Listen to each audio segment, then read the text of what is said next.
चलिए अब आगे बढ़ते हुए हम आपको दिखाते हैं संदेश खाली का संदेश। 24 में बदलेगा जनादेश। कहा जाता है कि बंगाल जो आज सोचता है देश उसे कल सोचता है। शायद ममता बनर्जी भी पहले ही सोच चुकी थी, इसलिए इंडिया अलायंस से नाता तोड़कर पश्चिम बंगाल में लोकसभा की सभी 42 सीटों पर उम्मीदवारों का ऐलान कर दिया है। 2019 की तरह ही इस बार भी ममता बनर्जी की पार्टी की तरफ से क्रिकेटर से लेकर एक्टर तक चुनावी मैदान में उतारे गए। 12 महिलाओं को टिकट दिया गया है, जिनमें 4 एक्ट्रेस हैं। पूर्व क्रिकेटर कीर्ति आजाद और यूसुफ पठान को भी उम्मीदवार बना दिया गया है। उम्मीदवारों के नाम का ऐलान कोलकाता के ऐतिहासिक ब्रिगेड मैदान में किया गया। तो सवाल यह है कि क्या बंगाल में 24 के नतीजे भी ऐतिहासिक होंगे? बंगाल की चुनावी राजनीति का सेंटर बन चुके संदेश खाली से पूरब वाले सूबे की चुनावी सियासत साधने की तैयारी को विस्तार से बताती हुई हमारी यह रिपोर्ट आपको जरूर देखनी चाहिए।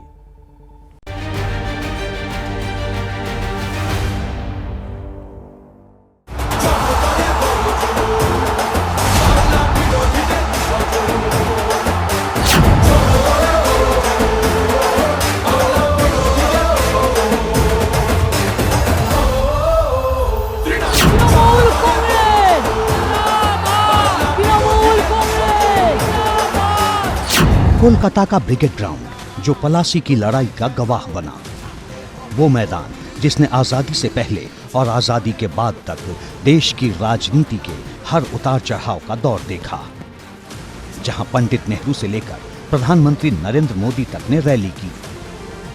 वो ग्राउंड जहां 32 साल पहले ममता बनर्जी ने राजनीतिक संग्राम का बिगुल फूंका था। कोलकाता के उसी ऐतिहासिक ब्रिगेड ग्राउंड से ममता बनर्जी ने 24 की सियासी जंग के लिए फिर से खेला होबे का नारा बुलंद कर दिया है। खेला होबे, खेला होबे, खेला होबे, जीतते होबे, जीतते होबे, खेला होबे, खेला होबे। इसे ममता बनर्जी का मेगा इवेंट कहें या सियासी दुर्ग बचाने की चुनौती, लेकिन कोलकाता से जो तस्वीरें आई उसे देश के पूर्वी छोर ही नहीं बल्कि पूरे देश ने पहली बार देखा।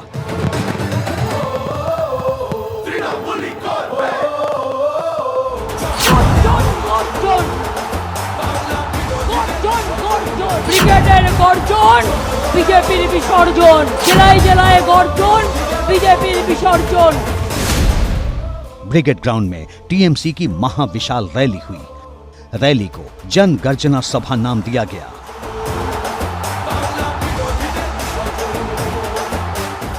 मंच तक जाने के लिए 3 प्लेटफॉर्म और एक क्रॉस रैंप बनाया गया। टीएमसी के सभी नेता रैली में मौजूद रहे। ममता बनर्जी के निशाने पर बीजेपी थी। क्या बोली, सुनिए। रमजान मास आ रहा है, रोजा भी करो, अल्लाह आपको रोजा कबूल करे इंशाल्लाह, और साथ साथ में बीजेपी को वापस भेज दो। ममता बनर्जी करीब 20 मिनट बोली। बीजेपी और प्रधानमंत्री निशाने पर रहे। इसके बाद पश्चिम बंगाल की सभी 42 लोकसभा सीटों के लिए उम्मीदवारों का ऐलान कर दिया गया। शत्रुघ्न सिन्हा को आसनसोल से टिकट दिया गया है। कृष्णानगर से महुआ मोइत्रा, दमदम से सौगत रॉय, बीरभूम से शताब्दी रॉय, हुगली से रचना बनर्जी, जादवपुर से सयोनी घोष, बहरामपुर से यूसुफ पठान, दुर्गापुर से कीर्ति आजाद और डायमंड हार्बर से अभिषेक बनर्जी को कैंडिडेट बनाया गया है। ममता बनर्जी के भतीजे अभिषेक बनर्जी जिस वक्त उम्मीदवारों के नाम का ऐलान कर रहे थे, तब ममता बनर्जी सभी उम्मीदवारों को लेकर रैंप पर चल रही थीं। टीएमसी की लिस्ट में 16 मौजूदा सांसद हैं। 42 कैंडिडेट्स में 6 मुस्लिम उम्मीदवार हैं। 2 पूर्व क्रिकेटर को उम्मीदवार बनाया गया है। 12 महिलाओं को टिकट दिया गया है, जिनमें 4 एक्ट्रेस हैं। 2019 में टीएमसी के 2 ग्लैमरस उम्मीदवार रहे मिमी चक्रवर्ती और नुसरत जहां का टिकट इस बार काट दिया गया है। मिमी चक्रवर्ती जाधवपुर, जबकि नुसरत जहां बशीरहाट से सांसद थीं। बशीरहाट लोकसभा क्षेत्र में ही संदेश खाली आता है। वही संदेश खाली जो इन दिनों भद्रलोक की पॉलिटिक्स का सेंटर बना हुआ है। यही वजह है कि ममता बनर्जी जब ब्रिगेड ग्राउंड से बीजेपी को ललकार रही थीं, तब बीजेपी ने संदेश खाली में दीदी के खिलाफ मोर्चा खोला हुआ था। बंगाली एंटी बंगाली पार्टी तृणमूल कांग्रेस है। अब जब कैंडिडेट निकला देखा गया कि बाहर से लोगों को ला रहे हैं। ममता बनर्जी का वो ये है स्ट्रेटेजी है, वो डरती है कि उनसे बड़ा कोई नेता ना बन जाए, उनसे भतीजे से बड़ा कोई नेता ना बन जाए। संदेश खाली में बीजेपी ने रैली की। बंगाल बीजेपी के सभी बड़े नेता वहां मौजूद रहे। रैली के दौरान महिलाओं को सम्मानित भी किया गया, क्योंकि संदेश खाली में आधी आबादी ही बीजेपी के लिए बंगाल में उम्मीद की किरण बन सकती है। অত্যাচার করেছে 10 বছরে সব হিসাব হবে। संदेश खाली में बीजेपी लगातार एक्टिव है। अपने बंगाल दौरे पर पीएम मोदी ने संदेश खाली की पीड़ित महिलाओं से मुलाकात की थी। बीजेपी जानती है कि टीएमसी के सियासी किले में सेंध लगाने के लिए संदेश खाली बेहद अहम होने वाला है, जिसकी वजह है बंगाल की आधी आबादी। पश्चिम बंगाल में 3 करोड़ 73 लाख महिला मतदाता हैं, जो पुरुष मतदाताओं से सिर्फ 15 लाख कम हैं। 2019 से लेकर 2024 के दौरान बंगाल में 9.8% महिला वोटर बढ़े हैं, जबकि 7.39% नए पुरुष वोटर आए हैं।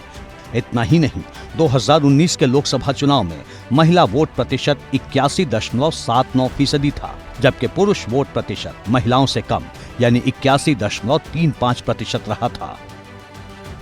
बीजेपी बंगाल की महिला मतदाताओं का मिजाज जानती है, क्योंकि 2019 में बीजेपी को 18 लोकसभा सीटें दिलाने में बंगाल की आधी आबादी के वोट खास साबित हुए थे। संदेश खाली बशीरहाट लोकसभा में आता है। बशीरहाट लोकसभा सीट पर करीब 8.25 लाख महिला मतदाता हैं। 2019 में 83.49% यानी करीब 6,79,000 महिला मतदाताओं ने वोट किया था। लेकिन 2024 में क्या होगा?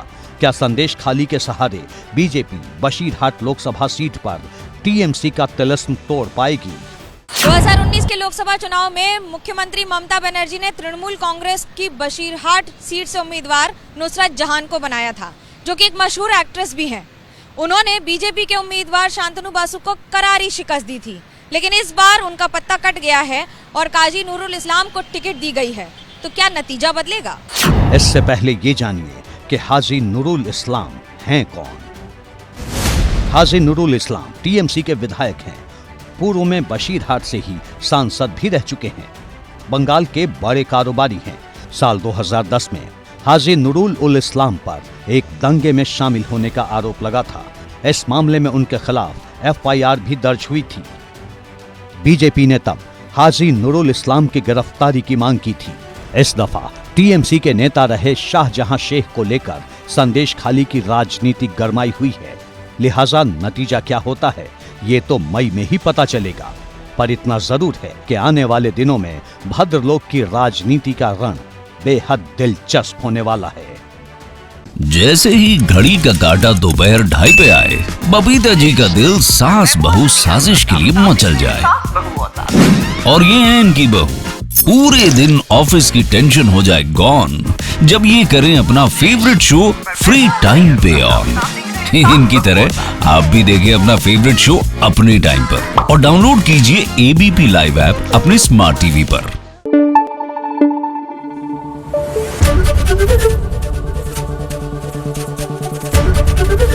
एबीपी न्यूज आपको रखे आगे।